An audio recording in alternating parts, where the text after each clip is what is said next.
Lockdown के दौरान देश के अलग अलग हिस्सों से अपने घरों को लौट रहे प्रवासी मजदूरों के लिए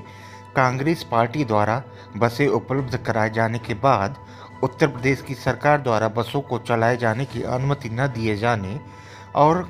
उत्तर प्रदेश कांग्रेस के अध्यक्ष अजय कुमार लल्लू के खिलाफ धोखाधड़ी का फर्जी मुकदमा दर्ज कर उनको गिरफ्तार किए जाने के मुद्दे पर कांग्रेस और बीजेपी आमने सामने आ खड़ी हुई है। कांग्रेस महासचिव प्रियंका गांधी द्वारा योगी आदित्यनाथ सरकार पर जोरदार हमला बोले जाने के बाद प्रयागराज में कांग्रेसी कार्यकर्ताओं ने भी उत्तर प्रदेश सरकार के खिलाफ मोर्चा खोलते हुए अल्फ्रेड पार्क के बाहर न सिर्फ प्रदर्शन किया बल्कि योगी सरकार पर प्रवासी श्रमिकों के लिए कांग्रेस द्वारा भेजी गई बसों के मामले पर राजनीति करने का आरोप भी लगाया। कार्यकर्ताओं ने इस दौरान कहा कि देश के लिए यह कठिन समय है। ऐसे में सभी राजनीतिक दल के लोगों को चाहिए कि वो दलगत राजनीति से ऊपर उठकर प्रवासी श्रमिकों की मदद के लिए आगे आएं। उत्तर प्रदेश में कांग्रेस पार्टी ने भी मदद के लिए सरकार की तरफ हाथ बढ़ाया था, लेकिन उत्तर प्रदेश सरकार सेवा के भाव पर भी अड़ंगे अड़ा रही है, जिसे बर्दाश्त नहीं किया जाएगा और कांग्रेस पार्टी के कार्यकर्ता बीजेपी नेताओं के घर के बाहर प्रदर्शन और घेराव करके बीजेपी को बेनकाब करने का काम भी करेंगे। कौन सुनेगा किससे कहें इसलिए चुप रहते थे और हमसे अपने रूठ न जाएं इसलिए चुप रहते थे। उत्तर प्रदेश सरकार का चाल चरित्र और चेहरा ये श्रमिक मजदूरों के साथ जिन्होंने दुर्व्यवहार किया है, इनके साथ जो सौतेला व्यवहार किया है, इनका कसूर सिर्फ ये था कि इस देश के गरीब नागरिक हैं, ये इस देश के रोज़ कमाने और खाने वाले मजदूर हैं, ये इस देश के नागरिक थे और भारत के रहने वाले नागरिकता इनको प्राप्त थी। मगर ये जब अपने घर वापसी कर रहे थे इस लॉकडाउन में, जब भूख से मर रहे थे, जब भूख से तड़प रहे थे, इनके पाँव के छाले उत्तर प्रदेश की सरकार ने नहीं देखा, उत्तर प्रदेश के उप मुख्यमंत्री दिनेश शर्मा जी ने नहीं देखा, ना उत्तर प्रदेश के डिप्टी सीएम केशव प्रसाद मौर्य जी ने देखा। इन लोगों ने गरीब मजदूरों और मजलूमों का मजाक उड़ाने का काम किया है। जिस तरीके से प्रियंका गांधी जी ने 149 बसों का योगदान देकर उत्तर प्रदेश सरकार से आग्रह किया कि आप हमारी बसों को लीजिए, इस पर भारतीय जनता पार्टी के झंडा और स्टिकर लगाइए और आप इन बसों से श्रमिक भाइयों और मजदूरों को उनको घरों तक पहुंचाने का काम करिए। मगर धन्य है उत्तर प्रदेश की योगी सरकार, इनके मन में क्या पल रहा था, इनके मन में सांप एक तरीके का जहरीला विषैला सांप पनप रहा था। इन्होंने मजदूरों के साथ सौतेला व्यवहार किया और उन श्रमिक मजदूरों को उसी आग में फिर से झोंक दिया। ये बड़ी विडंबना है। हम लोगों ने प्रदर्शन के जरिए उत्तर प्रदेश सरकार को सचेत किया कि अगर आप द्वेष की भावना से देश के अंदर राजनीति करना चाहते हैं, आप जाति धर्म मजहब की आग में लोगों को झोंकना चाहते हैं, तो आपके मंसूबों पर कांग्रेस पार्टी खरी नहीं उतरेगी बल्कि इसका निरंतर विरोध करेगी। आज जिस तरीके से अजय कुमार लल्लू जी कांग्रेस के प्रदेश अध्यक्ष को द्वेष की भावना से जेल की सलाखों के पीछे प्रदेश सरकार ने भेजने का काम किया, इसका हम पुरजोर विरोध कर रहे हैं और हम सरकार के खिलाफ तब तक लामबंद रहेंगे जब तक उत्तर प्रदेश की सरकार श्रमिक मजदूरों को उनके हक और हुकूक की आवाज़ को बुलंद करने से पहले उनको न्याय देने का काम नहीं करती है। तो एकदम साफ है, पूरी दुनिया आश्चर्यचकित है कि पूरे विश्व में कोरोना वॉरियर वो कोरोना से लड़ रहे हैं। पूरे विश्व की सरकारें कोरोना से लड़ रही हैं, लेकिन हिंदुस्तान के अंदर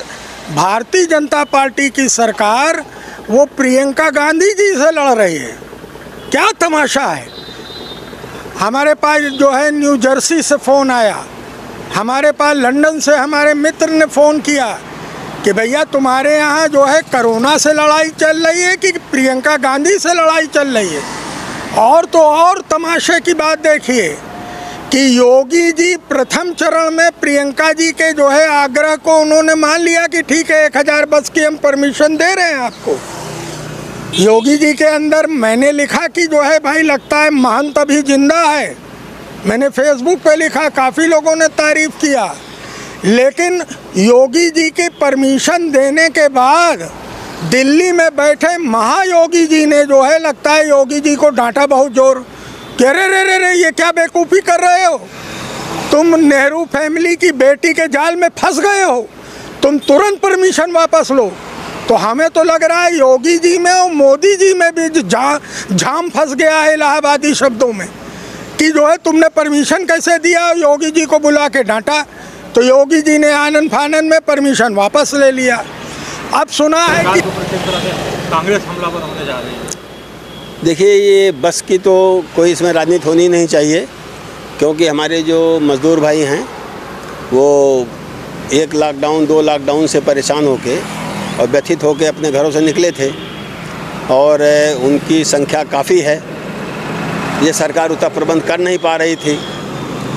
और जो भी कर रही तो पैसे से कर रही थी। तो कांग्रेस ने निर्णय लिया था कि